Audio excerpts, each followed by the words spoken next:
Next presenter होंगे वो है कविताविस्ट राजकीय प्राथमिक विद्यालय मिर्तोली से, जिनकी हॉबी है लोगों का सत्कार करना और लोगों के हर समय अपने चेहरे पे हंसी का भाव रखना, जिससे कि सभी लोग उनकी तरफ अट्रैक्टिव हो जाते हैं। तो वहाँ आशा करते हैं कि मैम आइए, उनके लिए एक शायरी स्पेशल है, एक स्पेशल शायरी। बिना बूंदों के बारिश का एहसास कैसे होगा, बिना बूंदों के बारिश का एहसास कैसे होगा, जुनून हो दिल में जिसके, जुनून हो दिल में जिसके, वो हताश कैसे होगा। Ma'am please come on stage और अपना जो लेसन प्लान है, जो इनोवेटिव बॉक्स है, यहाँ पे रखने का प्रयास करेंगे थे। सभी शिक्षक साथियों को मेरा नमस्कार। आज के इस शिक्षक सेमिनार में आप सभी का मैं हार्दिक स्वागत करती हूँ। आज का जो मेरा टॉपिक है मेरे द्वारा उसमें गणित विषय लिया गया। गणित विषय में भिन्न संबोध पर मेरे द्वारा कार्य किया गया है और मैंने इस संबोध को क्यों लिया, इसका एक मेन रीजन ये भी था। बच्चे जहाँ पर 1/2 1/4 देखते हैं तो पहले ही डर जाते हैं कि ये है क्या अलग सी चीज़। तो मैंने कोशिश की गई मेरे द्वारा कि मैं उसको बच्चों को चित्र के माध्यम से ही कराते हुए चलूं और भिन्न शब्द के परिचय कराने से पहले बच्चों का उस चीज से परिचय करा। तो इसके लिए मैंने जो है उसको लेने के लिए जो मेरा मैंने स्टेप बाय स्टेप चली, क्योंकि एक पाठ्यक्रमानुसार अगर हम चलें तो ये हमारा कक्षा 3 से शुरू होता है। कक्षा 3 में हिंदी का केवल भाषाई ज्ञान हमारे बच्चों की किताब में है, जिसमें बच्चों को केवल आधा और चौथाई शब्द से परिचय कराना है। अब उस आधा और चौथाई शब्दांकित है क्या, लेकिन बच्चे जानते हैं कि आधा तो हर बच्चा जानता है, लेकिन चौथाई शब्द हर बच्चे के लिए बड़ा नया शब्द है। और जब हम इसके बाद की कक्षा 4 में जाते हैं तो कक्षा 4 में भिन्न के अंकी संकेतों से बच्चों का परिचय है, क्योंकि कक्षा 3 में बच्चे उस शब्द से परिचय जरूर हो गए, लेकिन जहाँ पर गणितीय भाषा का प्रयोग है वो कक्षा 4 में है। कक्षा 5 में आने के बाद ही भिन्न का जो प्रयोग है वो कक्षा 5 में है, जहाँ पर बच्चों को मैंने उनकी किताबें ही ली नॉर्मली। अब इसको शुरू करने के लिए पहले इसका मेरा मेन उद्देश्य ये था कि बच्चे अपने स्तर के अनुसार जो है प्रश्नों को हल कर पाए और परिवेशी वस्तु और समूहों को भिन्नात्मक रूप में प्रदर्शित कर पाए। बच्चे उम्र अगर हम पूछें उनसे तो बता तो देते हैं, जब वहाँ पर उनको गणितीय भाषा में उनके सामने प्रश्न आते हैं तो बच्चे आते हुए भी उस प्रश्न को नहीं कर पाते। अगर हम बच्चे को फिर उसी बात को हम कहते हैं तो बच्चे उसको समझते हैं और उसको बता भी देते हैं। ये मेरी एक बहुत बड़ी समस्या थी। उसके साथ फिर बच्चों को छोटी भिन्न बड़ी भिन्न में पहचान करवाना, सम विषम भिन्न को पहचानना और विषम भिन्न और मिश्र भिन्न के अंतर संबंध को भी बच्चे समझ पाए कि ये कोई अलग चीज नहीं, बस एक ही है, जो दिखने में जरूर अलग दिख रही है लेकिन है एक ही। इस बात को मैं कैसे बच्चों तक पहुंचाऊं, इसमें मेरे द्वारा कार्य किया गया।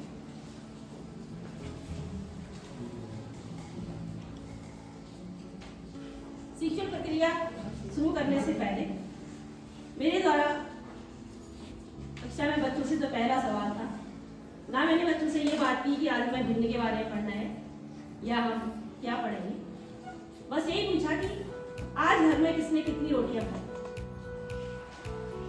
तो बच्चों के द्वारा बताई गई, किसी ने कहा 1, किसी ने कहा 2, किसी ने आधी, किसी ने 1.5 कहा और किसी ने कहा मैंने 2 रोटी पूरी और आधी रोटी भी खाई। अब उसके बाद जब बच्चों से मैंने इसी चीज को लिखने के लिए बोला तो जिसने 1-2 लिखा था उसने फटाफट अपनी कॉपी में 1 और 2 लिख के दे दिया, लेकिन जिस बच्चे ने आधा और 1.5 कहा उसमें तो ये लगा कि हमने क्यों बोल दिया, क्योंकि हम अब लिख ही नहीं पा रहे। तो फिर मेरे द्वारा चित्र बनाए गए रोटियों के। एक रोटी का एक, दो रोटी वाले को दो, आधी रोटी वाले को आधी रोटी का चित्र बनाया गया, डेढ़ वाले के लिए डेढ़ रोटी बनाई गई। जब मुझे उनके संकेतांक लिखने के लिए कहा गया तो एक और दो लिखने के पश्चात मैंने बात रोकी। फिर बच्चों से कहा कि आधी रोटी जिसने खाई उसने एक रोटी से ज्यादा खाई या एक रोटी से कम। सभी बच्चे जानते ही थे, सबने कहा कम। अब मेरे द्वारा एक गोल पेपर भी बनाया गया। उसमें से मैंने अनियमित तरीके से कागज को फाड़ा, छोटा सा टुकड़ा निकाल के मैंने कहा कितनी रोटी खाई? तो बच्चों ने कहा नहीं। फिर मैंने थोड़ा सा और बड़ा हिस्सा, नहीं। फिर मैंने जब बराबर हिस्से किए तो बच्चों ने कहा हाँ हमने इतनी आधी रोटी खाई। यानी फिर मैंने बच्चों को यहीं से स्पष्ट कराया कि आधा लिखने के लिए हमने एक रोटी के दो बराबर टुकड़े करे। अब बराबर टुकड़ों में से मैंने एक टुकड़ा खाया, उसे लिया। यानी इससे बच्चों को मैंने यहाँ इस चीज तक पहुंचाने की कोशिश करी कि अब मैं बच्चों को हर और अंश भी बताऊं कि कैसे बच्चा पूरी चीज यानी पूरी रोटी के मैंने दो टुकड़े लिए तो उसे मैंने नीचे लिखा और उन दो टुकड़ों में से मैंने एक टुकड़ा खाया, उसे मैंने ऊपर लिखा। अब गणित की भाषा में जिसे मैंने ऊपर लिखा वो मेरा अंश हो गया और जिसे मैंने नीचे लिखा वो मेरा हर हो गया। और आधे को अगर मैं गणित की भाषा में बोलूं तो इसी में 1/2 हो। तो फिर बच्चे से मैंने इस बात को रिपीट करवाया कि कितनी रोटी खाई? 1/2 रोटी खाई। फिर वही बात डेढ़ रोटी में आई तो एक रोटी पूरी और उसके साथ बच्चों द्वारा खुद ही कह गया कि एक रोटी पूरी और आधी रोटी, 1/2 रोटी। तो मैंने कहा इसे पढ़ते हैं 1 सही 1/2। इस प्रकार बच्चा 2.5 रोटी और 3.5 रोटी, 4.5 रोटी को कई तरीकों से फिर इस बात को समझाया गया कि जिसमें बच्चों को ये चीज क्लियर हुई कि आधी रोटी, आधा हमेशा जो भी होगा यानी किसी भी भिन्न को अगर हमें भिन्न बतानी है तो बराबर टुकड़े करने पड़ेंगे। जहां पर टुकड़े शुरू हो गए वहीं से हमारी भिन्न शुरू हो जाती है। अब मुझे लगा कि बच्चे अगर मैं गोल चीज दिखा रही हूँ तो बच्चे सोचेंगे गोल का ही आधा। तो मैंने कई आकृतियां बनाई, उनको बराबर भागों में बांटकर प्रत्येक बराबर भाग में अलग अलग रंग करके उनके भाग लिखे होगा। तो पहले वाले मैंने लाल और हरा, बच्चों ने खुद किए तो 1/2 में लाल, 1/2 में हरा, ऐसे 1/2 में नीला, 1/2 में पीला। इस प्रकार कई आकृतियां ली कि हम किस तरीके से बांट सकते हैं बराबर भागों में। तो शुरू में बच्चों को ये लगा कि बस हम केवल सीधी और तिरछी रेखाएं खींचकर ही चीजों को बांट सकते हैं। जब उनके सामने फिर कागज को मोड़कर ऐसे तिकोने कागज बनाए, उनको मोड़कर बताया तो बच्चों को अरे हम इसको ऐसे भी बांट सकते हैं। लेकिन शुरुआत में बच्चों ने गलतियां भी करी क्योंकि फिर भी उन्हें ये समझ में नहीं आया कि आधा भाग बराबर ही है, 1/2 यानी मैं बराबर ही। कई बच्चों ने जहाँ पर तिकोने भाग को मोड़ने के लिए ऊपर से भी फ्लैप फोल्ड करके फिर बच्चों को दिखाया गया क्या बराबर है। तो इस काम को करने में मुझे समय काफी लगा। यानी ये मेरी शुरुआत केवल 10 दिन की या 15 दिन की नहीं थी। जब मुझे ये समस्या आई कि पहले जब हम पढ़ाते तो सीधे हम भिन्न लेते ही भिन्न के जोड़ घटाने में सीधे पहुंचते थे। तो इस काम को मैं 1-2 साल से जब अपने स्कूल में करती आ रही थी तो मैंने उसके बाद से भिन्न के जोड़ घटाने तो बाद में पहुंचते हैं। सबसे शुरुआत मेरी यहीं से होती है कि बच्चा इस बात को समझे कि 1/2 क्या है और 1/4 क्या है। अब इस 1/2 के बाद फिर मैं बच्चों को 1/4 की समझ दूँ और ये स्पष्ट किया कि 2 आधे मिलकर एक पूरा भाग बनाए। जहां भी हमको भाग पूरा बनाता है अगर हमें आधा उसके लिए हमें 2 आधे लेने होंगे। फिर 1/4 वाली बात आई तो बच्चों ने सीधे कह दिया कि अब मैं इसको कितने भागों में बांटूं? 4 भागों, यानी 4 1/4 मिलकर हमारा एक पूरा भाग बनाएंगे। ये प्रक्रिया फिर 6वें भाग, 8वें भाग, यानी ये बच्चों ने खुद ही कही कि हम जिस चीज के जितने टुकड़े करेंगे उतने टुकड़े मिलकर ही उस पूरे भाग को बनाएंगे। समस्या वहां पर आई, वहां पर तो बच्चों को अभी ऐसा ही लगा था कि बस मैं टुकड़े करना। मैंने बच्चों को 4 बच्चे आए थे, तो मैंने कहा 1/4 बांट दो। सीधे बात, नॉर्मली जाते हैं, कुछ भी नहीं। तो एक बच्चा चाकू ढूंढने लगा कि मैं एक केले के 4 टुकड़े करके ही बांटूं। तो जब वो चाकू लाया, मैंने चाकू क्यों, तो मैं इसके 4 टुकड़े करूंगा, फिर 4 बांटूंगा, फिर अगले के 4 टुकड़े करूंगा, फिर 4 बांटूंगा। फिर मैंने बच्चों को ये बताया, वो चारों मैंने बांट दिया एक कोठी में। मैंने कहा ये 4 नहीं, बस 1 है, बांटो ना इसे 4 में। तो बच्चों ने खोला और एक एक टुकड़ा बांट दिया। तो मैं ये करके ये कंसेप्ट बच्चे को दे पाई कि मैं समूह को भी भिन्न के रूप में बांट सकती हूँ। यानी भिन्न हमें केवल टुकड़े करना नहीं, टुकड़े मतलब बच्चों के दिमाग में यही आया था कि मैं काटना बस। तो जब केलों वाली बात से बच्चे समझे कि हम जो भी हमें एक चीज दी गई है, हम उसको एक मान लेंगे और उसका हम बराबर बंटवारा, वही हमारी भिन्न है। इस कंसेप्ट के बाद फिर जब बच्चों को 1/4 वाले भाग में भी बच्चों को मैंने कई तरीके से इसको 4 भागों में बांटो और बच्चे ये समझ पाए कि 4 बराबर भाग ही होने चाहिए। तो बच्चों ने गोल आकृतियाँ, वर्गाकार आकृतियाँ, आयताकार आकृतियाँ और षडभुजाकार आकृतियाँ, तो उन सबको बच्चों ने बराबर भागों में बांटा और रंग भी दिए। और जब इस बार हमारी अर्धवार्षिक परीक्षाएं, इन अर्धवार्षिक परीक्षाओं में बच्चों ने भिन्न के सवालों पे बहुत बढ़िया काम किया। और चीज़ वो ना समझ पाए, लेकिन मैंने बच्चों को ये मान के पेपर दिया कि मुझे समझाना कुछ नहीं है, पेपर पकड़ो और करो।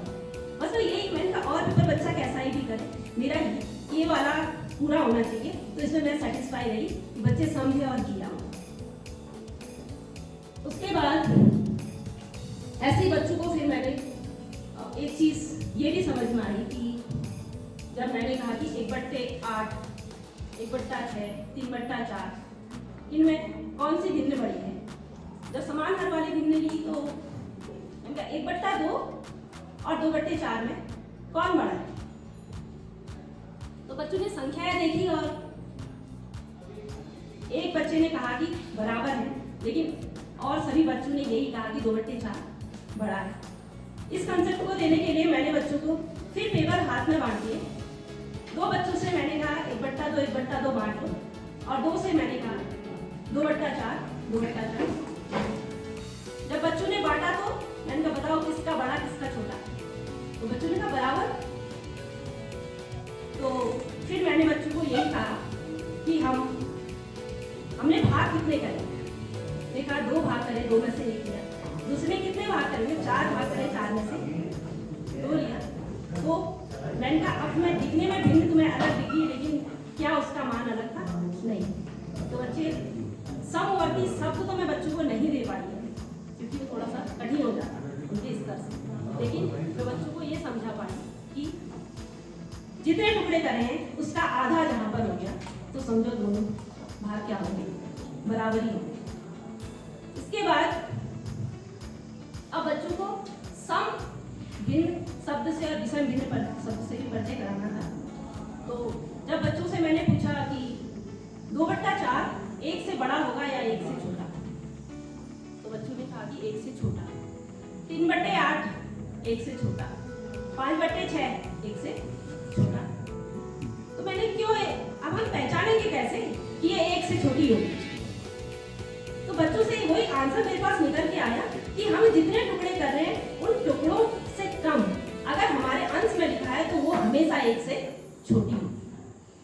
अमूमन उससे पहले हम बच्चों को रटाते थे कि अंश, अगर हर अंश बड़ा है और हर छोटा है तो विषम भिन्न हो जाएगी, हर बड़ा है तो अंश छोटा है तो सम भिन्न बनेगी। लेकिन यहाँ पर मुझे बच्चों को रटाने की बिल्कुल भी जरूरत नहीं पड़ी।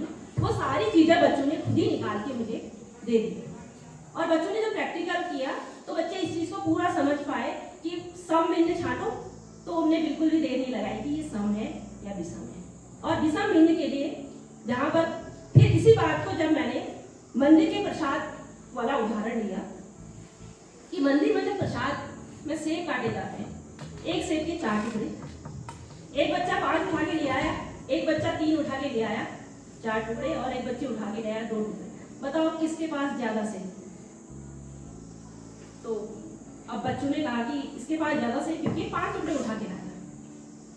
अब मैंने कहा लिखो फिर इसको, मुझे लिखे भिन्नात्मक, तो वहां पर बच्चे फिर कंफ्यूज हो गए कि आखिर अब हम घर में क्या लिखें, क्योंकि उनके पास उस समय केवल टुकड़े नहीं दिखाई दे रहे थे। क्योंकि उससे पहले मैंने बच्चों को केवल पेपर के टुकड़े करके बताया था, उनका फिक्स उस चीज को काटते थे 4 टुकड़े, लेकिन वहां पर उनके पास कितने सारे टुकड़े, तो आखिर कैसे? तो बच्चों ने कहा कि 5 बट्टे, किसी ने लिख दिया 20। अब मैंने कहा फिर ये 20 का मतलब क्या हो गया? अब मैंने कहा बनाओ फिर इन टुकड़ों को जोड़ो, क्योंकि मैंने वहाँ अमरूद होते ही हैं, तो बच्चे अमरूद लाए थे। अमरूद काट के ही बच्चों को फिर बताया, पहले सेब का उदाहरण मंदिर वाला दे करके उसके बाद सेब फिर काटेंगे। जब बच्चों के द्वारा 4 टुकड़े जोड़ के एक पूरा अमरूद बनाया गया, तो बच्चों ने कहा इसके पास तो पूरा एक अमरूद बनने के बाद आधा। मैंने कहा बताओ ना आप इसको, एक पूरा अमरूद और एक टुकड़ा 4 में, तो उन्होंने कहा 1 सही 1 बट्टा 4। तो वहां से बच्चे समझ, फिर मैंने कहा एक 8 टुकड़े उठा के, तो उसके पास तो 2 पूरे हो जाएंगे। मैंने कहा 7 उठा के ले आया, तो उसने कहा इसके पास तो 4 टुकड़े को जोड़ के 1 बन गया और 3 टुकड़े इसके पास बच गए, तो 1 सही 3 बट्टे 4। तो अब मैंने कहा अब ये बताओ कि क्या ये 1 से ज्यादा है या 1 से कम?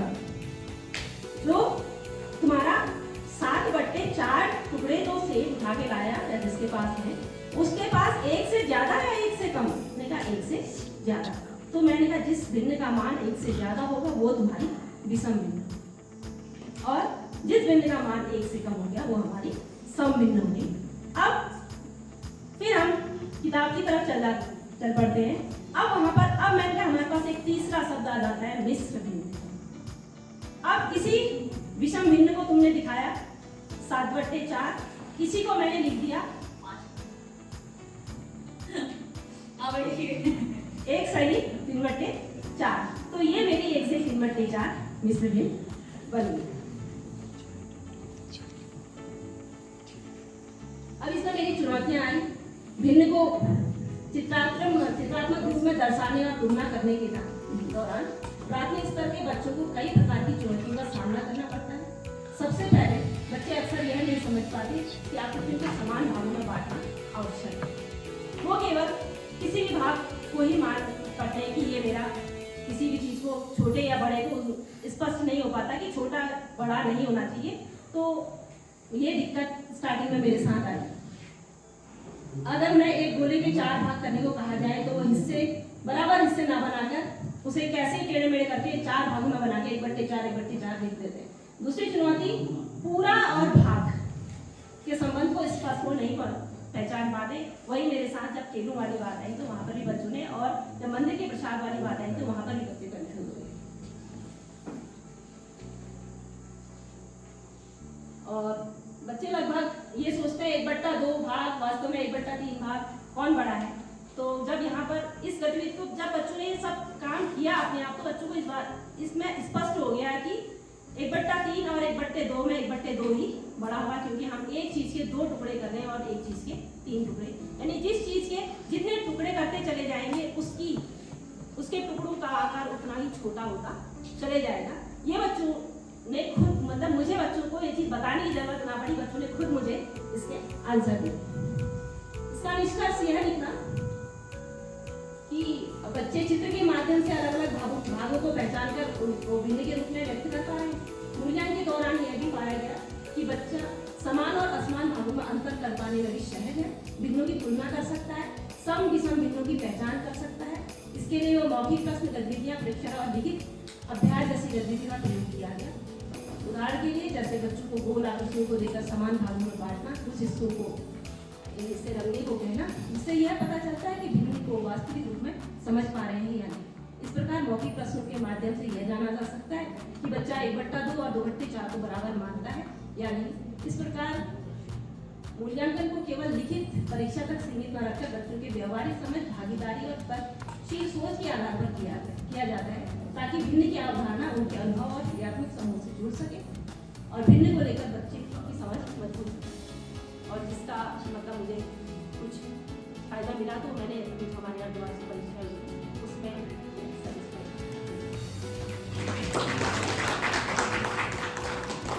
Thank you ma'am. मैं अभी टी ब्रेक की घोषणा करता हूँ, उसके बाद फिर हम फीडबैक यहाँ पे लेने का प्रयास करेंगे। Thank you.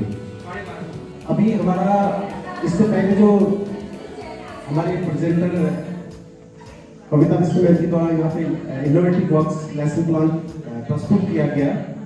मैं उस लेसन प्लान के बारे में और उस इनोवेटिव वर्क के बारे में मैं आप ही लोगों से फीडबैक लेना चाहूँगा कि जो मैं के दौरान यहाँ पे इनोवेटिव वर्क्स लेसन प्लान प्रस्तुत किया गया, तो उस पर थोड़ा सा आप लोगों से फीडबैक लेना चाहूँगा। वेरी मच मैम कि आपने इतना अच्छा कॉन्सेप्ट हमको यहाँ पे बताया, इसे हम भी अपने स्कूल में कर रहे होंगे। बस बहुत अच्छा तरह से आपने जो कागजों पे, मेरे ख्याल से आपने कागजों के टुकड़े करके बच्चों को सिखाने का प्रयास किया है स्टार्टिंग से, तो ये काफ़ी अच्छा लगा। और जो तुलनात्मक भिन्न कैसे एक दूसरे के बराबर होती है वो भी आपने बताया यहाँ पे। थोड़े से अगर वीडियोस और फोटोज अगर आपके स्कूल की होती तो और ऑथेंटिसिटी के साथ हमारे सामने आ रहा होता हो और हम और रिलेट होती होती कि हाँ बच्चे इस तरह से यहाँ पे सीख रहे हैं तो हमारे विद्यालय में भी जरूर सीखेंगे। तो बस इतना ही। Thank you. इस बात के लिए मैं आपको मेरे पास वीडियो और फोटोज इसलिए नहीं हो पाई क्योंकि ये मेरा काम अभी का नहीं था, और जो बच्चे जो गलतियाँ करते हैं क्योंकि उसके भी मेरे पास रिकॉर्ड होने चाहिए थे। अगर मैं अभी रिकॉर्डिंग करना चाहती तो वो सब करवाते जाते और बच्चे उसको सब बना के देते जाते, लेकिन वो कमियां जो बच्चे ने जो गलतियां करती वो मेरे पास उसका कोई रिकॉर्ड नहीं था, क्योंकि ये काम मेरा एक महीने या 15 दिन का नहीं है। इसलिए मैं काम 1-2 साल से कर रही हूँ, क्योंकि उससे पहले जब मैं पढ़ाती थी तो बच्चों को केवल भिन्न के जब सवाल आते थे वहाँ पर बच्चों का जो शुरुआत होती थी भिन्न के जोड़ करो और भिन्न के घटाने करो की शुरुआत होती थी। लेकिन अभी जो मैंने 1-2 साल से जो मैंने शुरुआत करी, मैंने भिन्न का जोड़ घटाना तो बच्चा बाद में खुद ही कर लेगा, क्योंकि जब बच्चा भिन्न को समझ गया तो उसके लिए वो चीज़ कठिन नहीं रहेगी। तो मेरे पास कुछ बच्चों के ऐसे, क्योंकि वो नहीं थे कि बच्चे गलत आंसर कहाँ पर देंगे, क्योंकि अभी अगर मैं बच्चों को वीडियो बनाती ना बच्चे सब सही आंसर देते, उसमें मुझे सब ठीक ठाक ही हो रहा है यही लगता। लेकिन आगे से अब मैं ये कोशिश करूँगी इस बात पे, क्योंकि नए बच्चे आते रहते हैं और करूँगी तो वो मैं संकलन उसका करती हूँ। Thank you ma'am. एक क्वेश्चन और लें। जो आपने प्रेजेंटेशन दिया था उस पर एक बात बहुत अच्छा था, वो जो आपने उसको व्यवहारिक जीवन पे और व्यवहारिक ज्ञान से जोड़ा, जैसे अमरूद काटने का उस पर भिन्न को रिप्रेजेंट करने में, तो जो उसका जो भी ज्ञान होगा वो कॉन्क्रीट उस वे में और काफ़ी स्टेबल रहेगा और कॉन्सेप्ट क्लियर रहेगा, तो ये काफ़ी अच्छा था। धन्यवाद सर। मुझे भी यही लगता है कि गणित को की जो अमूर्तता है उसको हम बच्चों को अगर जब तक हम अमूर्तता को स्पष्ट नहीं करेंगे तो बच्चों के लिए थोड़ा कठिन विषय हो जाता है। और भिन्न तो ये था कि उनके व्यवहारिक जीवन से जुड़ा ही नहीं था, क्योंकि 1-2 गिनतियाँ और जो जितनी भी पूर्ण संख्या है सब बच्चे अमूमन भी वाकिफ हो जाते हैं, लेकिन जो 1/2 और 3/4 जो ऐसी संख्या है जहाँ बच्चे शब्द को देख के उनके लिए नई चीज़ हो जाती है, तो उसके लिए पहले मुझे काफ़ी दिक्कतें आ गई, क्योंकि इससे पहले भी मैं प्राथमिक कक्षाओं में काम करती आ रही थी। तो मेरी परेशानी है, मैंने खुद ही सोचा कि इनको दूर कैसे की जाए, तो इसके लिए मैंने जो हमारी किताबें हैं, जो नई किताबें आई हैं, वो पुरानी किताबें से हमने पढ़ा था, उसमें बच्चे केवल सीधे कई तरह की एक्सरसाइज हुआ करती थी, लेकिन अभी जो किताब में वो एक्सरसाइज नहीं है, वो पूरी कॉमन की है। उसमें जो भी हम काम करते हैं, अगर हम उन किताबों को लेकर तो हमें समय की कमी के कारण हम उन किताबों का पूरा यूज़ नहीं कर पाते। उसके साथ हमारे लिए दिक्कत हमेशा बनी रहती है, क्योंकि अगर हम उन किताबों के हिसाब से ही पूरा करें तो हमारा सिलेबस ही पूरा कभी ना हो। लेकिन अगर हम एक चीज़ को मतलब मुझे लगता है कि मैं भले पूरा सिलेबस ना कर पाऊँ, लेकिन जितना दूर से उतना बच्चे को ढंग से क्लियर होगा, इसलिए मैंने इसमें एक अपनी रणनीति बनाई। मैंने 3 क्लासों के 3 चैप्टर जो भिन्न से जुड़े हुए थे उनको लेते हुए इसमें काम तब किया, तो ज़्यादा